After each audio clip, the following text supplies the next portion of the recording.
Oh, Sasin, nag-guidance kami tayo. Ikaw may kasalanan eh. Taray-taray mo eh. Oo. Kamusta ang bagong room nyo na guidance office? Ang nakakainis ka na, tawa-tawa ka pa, ang nakakatawa yun.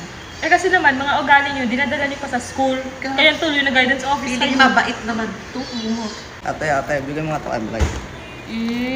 Crush mo si Blight talaga, Oo no? na, huwag ka naman kami sabi, bigyan mo na. Dapat ikaw na magbigay nito. Bakit ako? Blight, para sa'yo. Thank you Hindi ko kailangan. Ang arte mo naman. Ayaw mo ba sa kanya. Ayaw ko sa kanya kasi ang dami niyang peklat sa katawan. Gigigil ako sa kanya eh. Uy, dapat tingin ng mga peklat mo. Madami ba?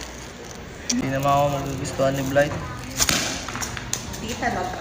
Look. Ito gamitin mo yung Scarminator. Pampalighten ng mga scars mo, ng mga peklat mo. Ito, gamitin mo. Mawawala to peklat ko Oo, din. mawawala. Magla-lighten siya. Magla-lighten niya. Paano? Tingnan mo. Ito.